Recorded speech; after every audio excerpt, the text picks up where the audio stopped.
ngeen demee bay bëgg te leen bëgg di jara bëgg ndax jamonoy tey jii wóori daa bari lool dañu lay reetaan nga foog ñu jox la nga seen xol ba boo sàgganee dañu lay saay-saay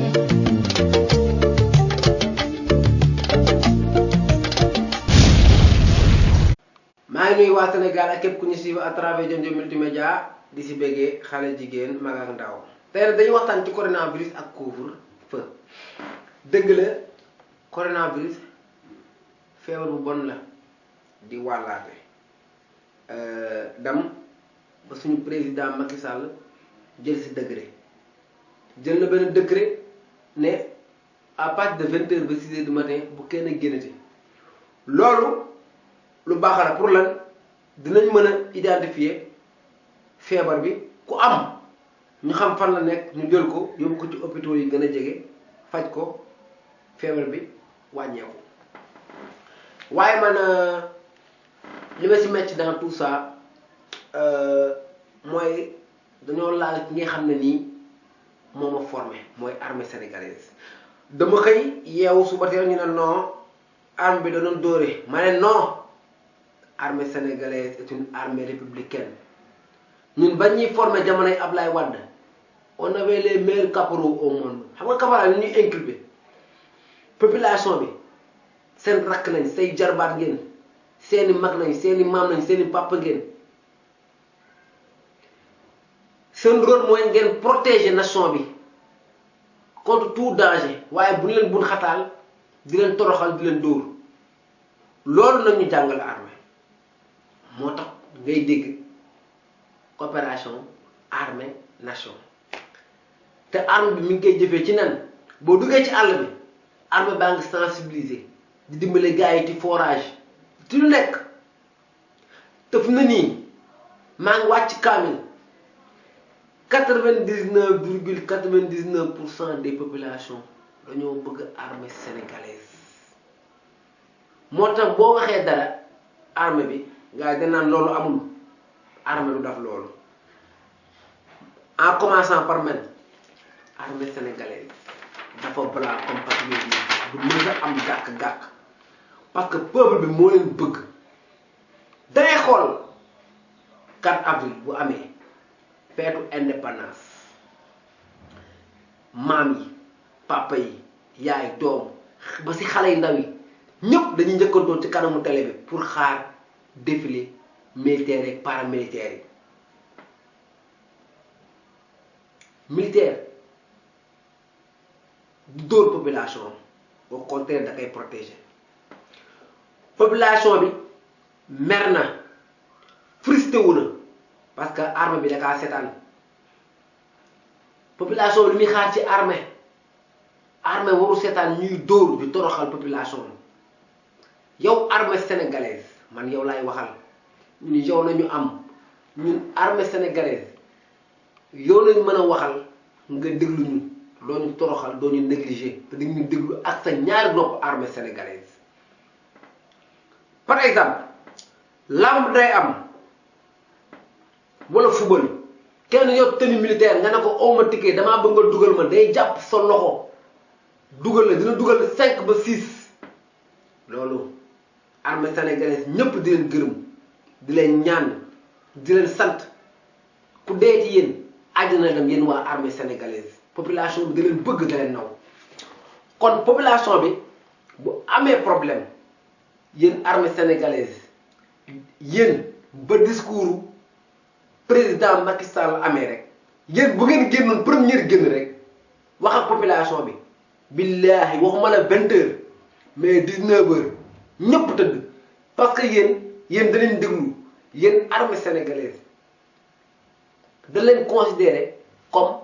suñu xalif généraux yi nii yéen bu ngeen waxee dañuy def même bu xalif généraux yi waxul yéen armée sénégalaise bu ngeen génnoon wax ak population bi dañuy dugg yéen armée sénégalaise musuma gis fi ngeen julee liif di dóori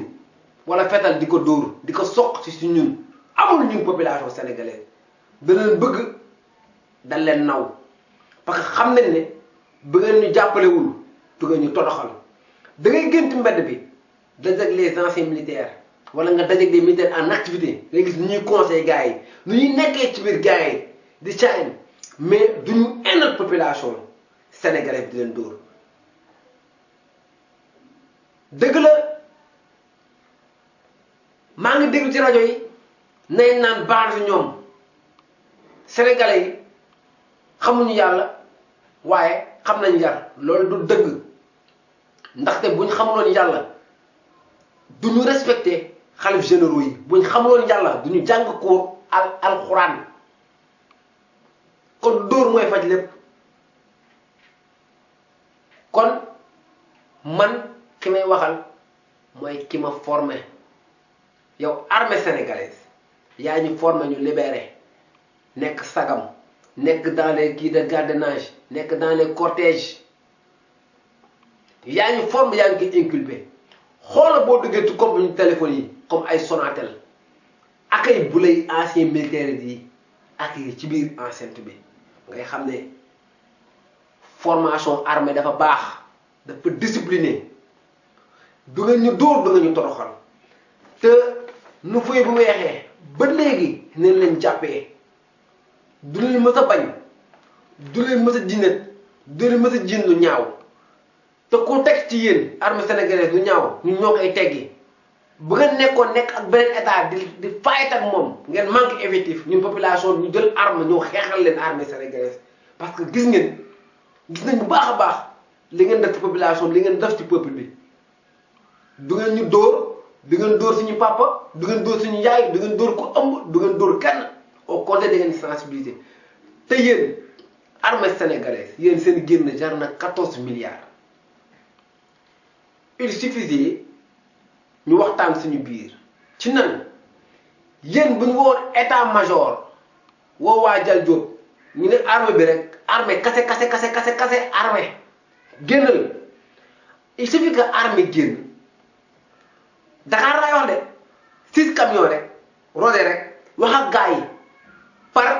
micro à partir de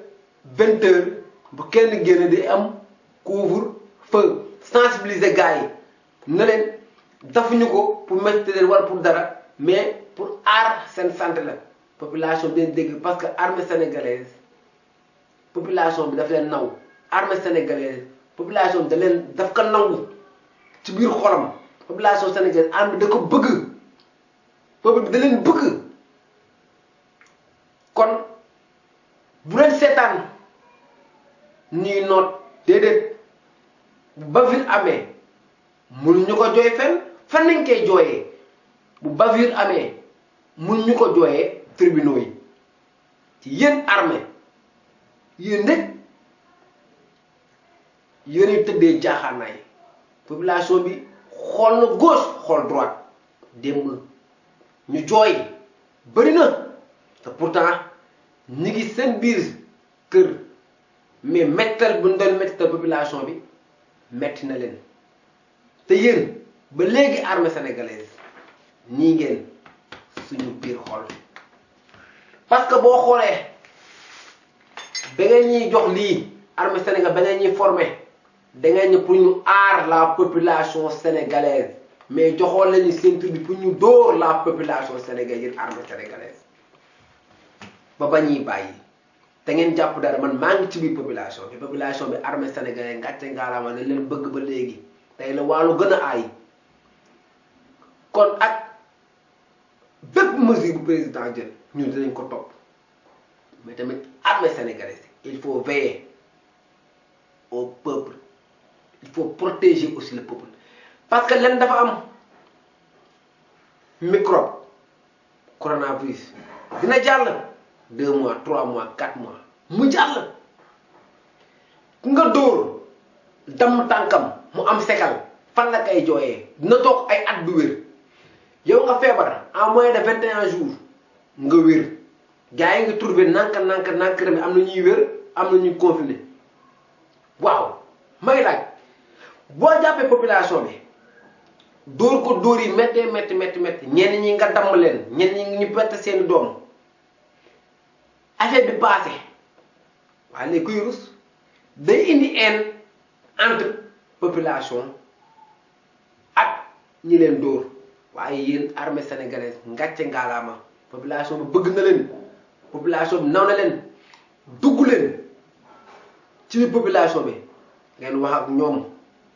sensibiliser leen da ngeen tàmm di sensibiliser yéen armée sénégalaise laay wax da ngeen tàmm di sensibiliser kon dugg leen ci dëkk bi ngeen sensibiliser bu ngeen sensibiliser waxuma la 3 mois 1 an sénégalais boo leen tëdd leen 20h 19h tëdd parce que on vous respecte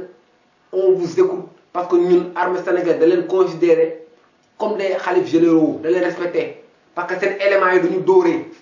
respecte la population duñu toroxal suñu papa duñu toroxal suñu yaay duñu toroxal suñuy bàjjan ñu toroxal suñuy rakk loolu armée sénégalaise ku ñu formé biir armée sénégalaise ku ñu formé biir Dakar Bango te nekk militaire dëgg du dóoree sol tenue nag du dóoree damay sol tenue di wane que mën naa dóoree ki ngay dóor bu faywul nga xam lu tax respect la jox respect loolu nag la armée bi xam da naan armée bu ko neexoon ne man su ma gënee jël samay fusil di dóor gars yi ay koros ci bopp te du mujj fenn parce que président moo signé décret mais armée bi du ko def parce que c'est une armée républicaine du si dugg 2012 ba mu tàngee ba tàng génnul dafa toog à l'écart na le xam ngay xamee c'est une armée disciplinée et très respectée 2012 ba léegi la ñu naw suñu armée bi bëgg ko kon may ñaan waa DIRPA fokk ngeen def ay sorties bu ngeen defu sortie day indi frustration parce que du ñëpp ñoo am mentalité d'acier am na ñoo xam ne ni bu ñu meree rek mer nañ koo dóor rakkam koo dóor nijaayam koo dóor papaam mu gis boppam ubbiti oto di dóor yor moto dóor boo jàppee waa ji yóbbu ko ilaay war a suuli pompeloo ko ba 2000 ba pare nga bàyyi ko soo bu xëyee la lay xalaat dem jëndi karité diw cuisse bi métti comme ni ñu jàngaloon Dakar Bango debout assis loolu moo gën dóor xamoo fi ngay dóor di nga dóor kenn mu dee ci mbedd bi ñu ne dañ ñoo jox dogal déet en dernier lieu àdduna bi ñu ñuy seetaan léegi média dafa ouvert Amérique mi ngi fi Union européenne mi ngi fi droit de l'homme yi ñi ngi fi état d'urgence day jeex te bu jeexee képp ku ñu gaañ mbokkam dina dem porter plainte bu ko deful fii Sénégal mu xam ne du am résultat mu def ko à l'extérieur te bu boobaa ay collectif lay nekk kon jaruñuy egg foofu noonu yëpp nañu maslaa Sénégal lañ nekk le passé c'est le passé erreur la peut-être dañoo def benn erreur bu ndaw ñun sénégalais nañu jéggal force de l'ordre yi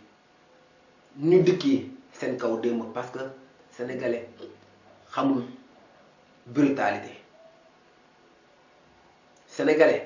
brutalité kon may ñaax sénégalais yi baal leen jéggal leen